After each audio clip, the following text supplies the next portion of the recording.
and welcome back everyone to the video series Dedicated Show on MTV, where the fluffiest cream will always rise to the top.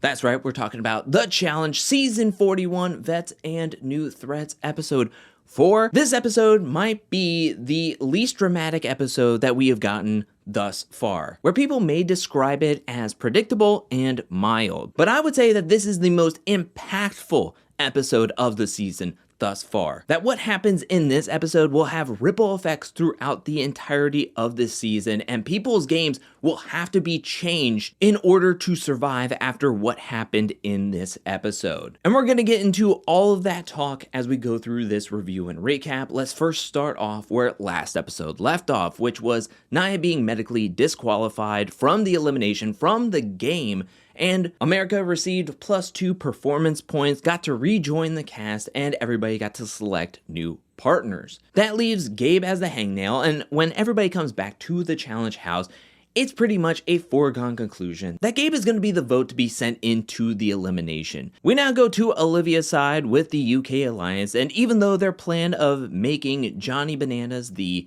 hangnail was thwarted because of Nia's injury and disqualification, they're still in relatively good spirits. Whereas when we check in with Johnny, he too is in relatively good spirits. He's not the hangnail, he's a veteran, he feels good with his position and his alliance, and he feels like there's no way that he could be nominated or there would be enough votes to send him into the elimination this week. The thing is that Johnny's outburst and I am the challenge speech at the last voting ceremony kind of rubs some of the vets the wrong way. It makes sense Johnny would feel this way because he has done the most seasons, he has won the most seasons, but to put all of the challenge on your back and saying that the challenge is only where it is because of me is very interesting, and like I said, leaves a sour taste in a lot of the veterans' mouths. Now, before we head over to the daily challenge, we do have Johnny Bananas trying to educate Turbo in some of the American literature of the modern times by teaching him such things like skies out, thighs out, sun's out, buns out, and then he gets into talking about roosters and clams, and you lost me there.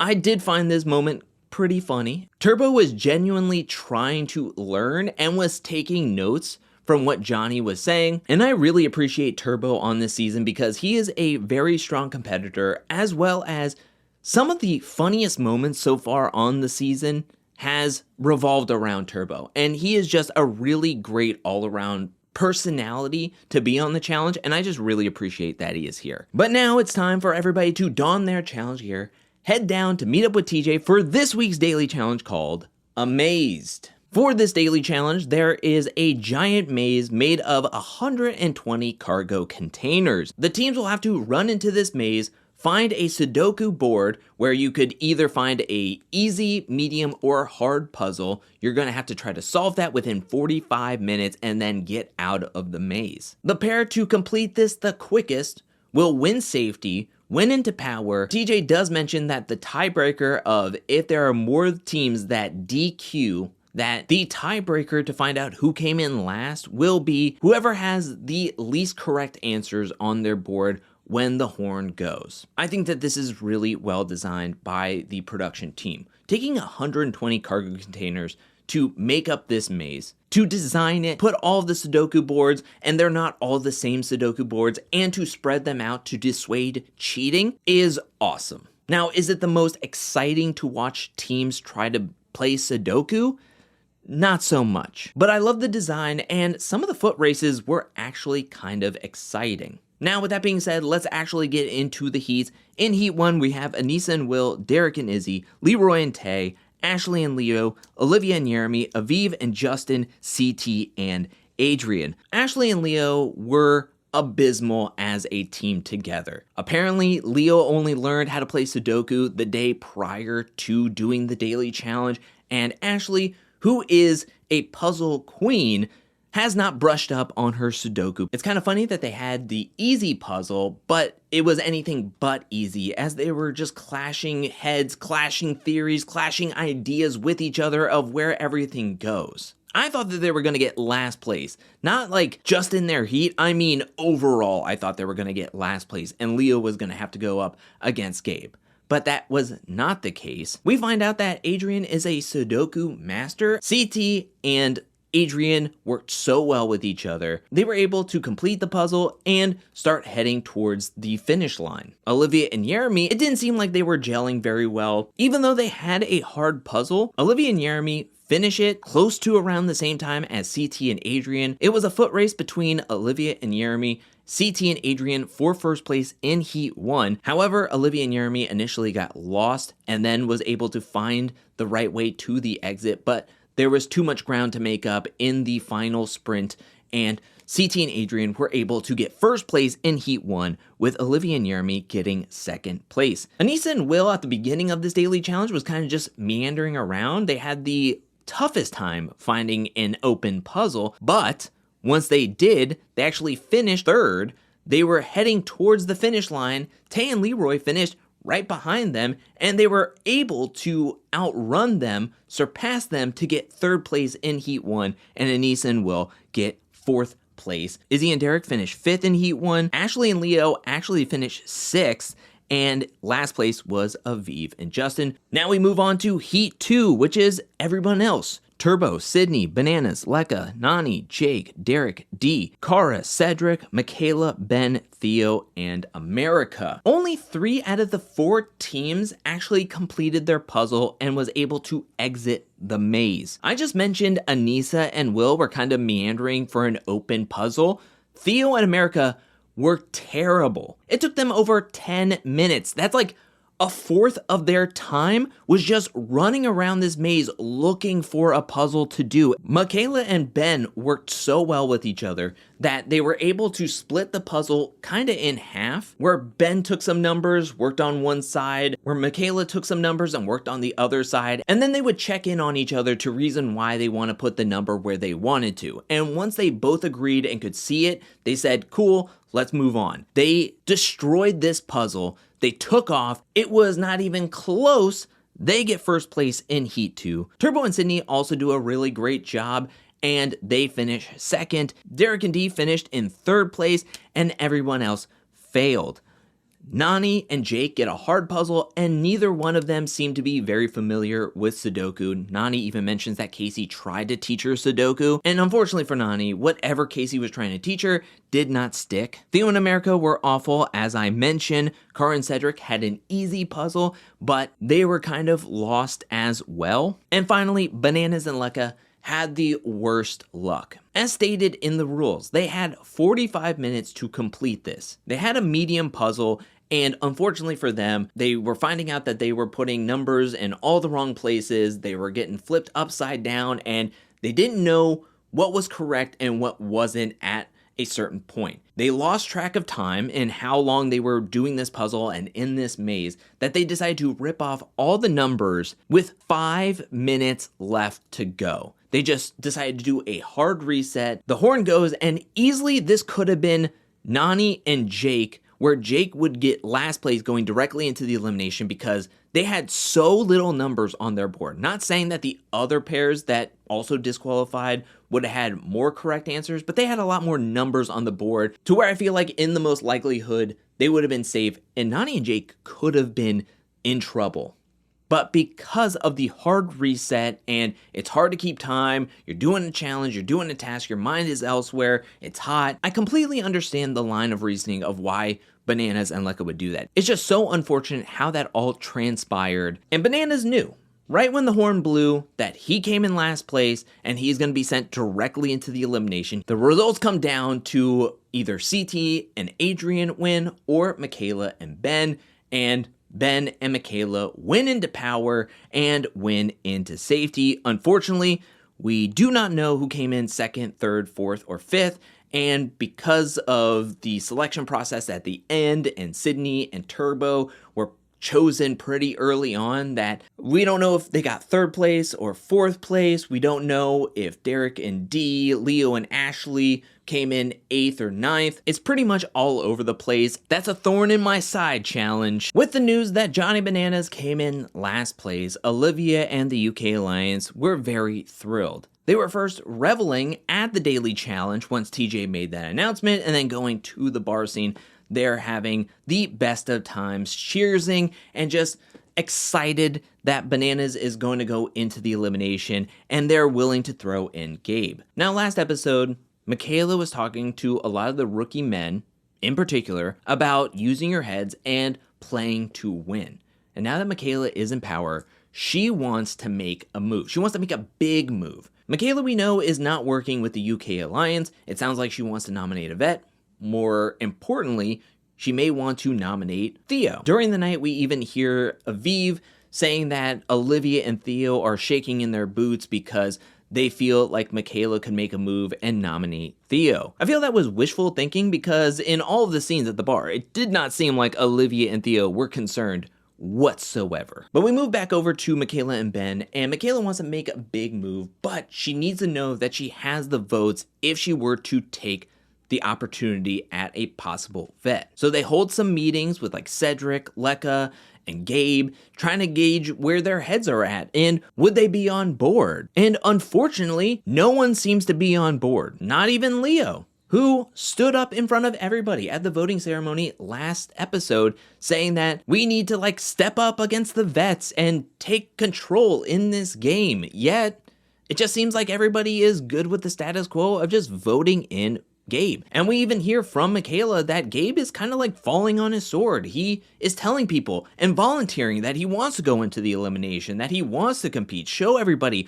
what he's made of. So pile all that on, and you kind of won on a week that you can do nothing. And I know that this is so frustrating for Michaela, who wants to play these games and has a lot of big aspirations and big plans and would love to shake things up. It's almost worse that you won because now you're gonna have to nominate somebody, and it does not matter who you nominate because they're never gonna go in, and that can make an enemy out of you. So Michaela, who is frustrated after hearing that nobody wants to make a move, nobody wants to vote anywhere else but Gabe. So we get back to the challenge house. The next day, she just tells Ben, you know what, you just do what you want to do. You know, it's a guy's day. It's going to affect you more than me. So just nominate whoever you want, and it doesn't matter because Gabe's going to be sent in anyways. Ben is a little caught off guard by this because they have to nominate somebody that day, and he was kind of going with whatever Michaela wanted to do. So now he comes up with a plan that let's just nominate the person that we know will not get any votes. So at the voting ceremony, they nominate Derek and Izzy, they go off, and then it's a unanimous vote to vote Gabe in. He gets all the votes. So when it comes down to it, we have Gabe versus Bananas in this week's elimination called Hold 'em Back. In the arena, there is this giant wooden partition where the person playing defense not being able to see what the opponent is doing. The offensive player will have to connect their rope and then grab onto one of their medallions and run it across the arena and drop it into their basket. The person on defense is trying to stop them for as long as possible. For the person to sink all their medallions in their 3 baskets, the quickest will win and stay in the game. First of all, I just want to say that this elimination is all right. Once I heard the rules and kind of saw what they were going to do, I had a feeling that Johnny Bananas would lose this pretty handedly. As you can see, Gabe is taller, bigger, and probably has more muscle mass. If you look at his thighs look bigger than Johnny Bananas' head. So whether he was on the offensive or defensive positioning first, I just felt like Johnny is going to be fighting an uphill battle. Bananas did everything that he could. He would use deception as much as possible. He would shake one of the ropes once he felt like Gabe was pulling on it. He would run all the way across, hook up his rope, and just sprint as fast as he could. Johnny I Will has some pretty sneaky speed to him. He had a good strategy when he had all 3 medallions because he would run, Gabe would grab him, he would get maybe halfway, drop his token, undo his rope, run to another rope, and then keep on doing that. The problem came when he only had 1 token left. There's little to no deception that you can do, and at a certain point, Johnny just decided to put his head in the sand and just start trudging an inch at a time, getting to his 3rd basket and dropping it in. The challenge showed his time, and he did it in just over 11 and a half minutes. We do the swap where Gabe is offense and Johnny Bananas is defense. Gabe on his turn does not use deception as much as Johnny did, because Gabe connected his first rope and just took off. Johnny was able to stop him about 2/3 of the way, but then Gabe undid his rope, went over to his third rope, and then just easily dunked that thing. And then while Bananas was trying to recover from trying to hold him back on the third rope, he ran all the way back to the first rope and then dunked in his second coin. Kind of like Johnny Bananas, once you get to the third coin, you kind of just have to stay there and grit it out. But Gabe was doing this so quickly, and he was able to complete this in 2 minutes and 1 second, absolutely destroying Bananas' time, and Bananas was eliminated. Again, no surprise, as this kind of reminds me of like a reverse tug of war.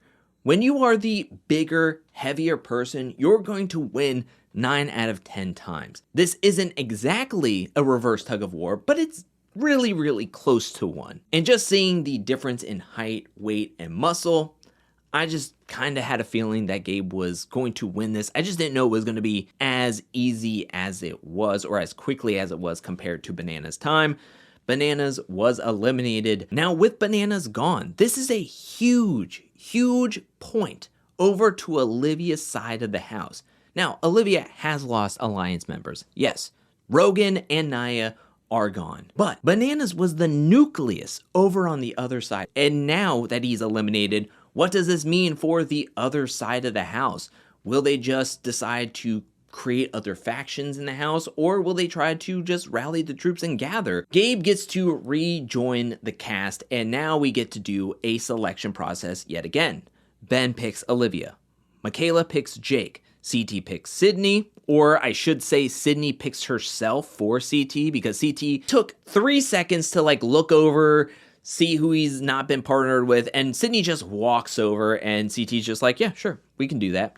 Adrian picks Turbo, Jeremy picks Ashley, Leroy chooses America, Tay picks Theo, Will chooses Aviv, Anissa picks Cedric, Derek picks D, Izzy picks Derek, Leo picks Kara, Justin picks Nani, and this is where we're left with Gabe and Lekka. The vets have lost 3 people to the rookies, 1 loss with Blue. So it's uneven with the vets and rookies, to where it leaves Gabe and Lekka as the last 2 people there, and TJ says that they have to be paired up with each other. This is concerning for both Gabe and Lekka even says in the confessional that they are in a very vulnerable spot. This reminds me of season 37, where everybody was changing partners, and if you were a rookie pair, that painted a huge target on your back. This episode, as I mentioned earlier, I don't think it was the most dramatic because it just felt the most predictable, in the sense that once the daily challenge results of Bananas getting last place and being sent directly into the elimination, and Gabe as the hangnail,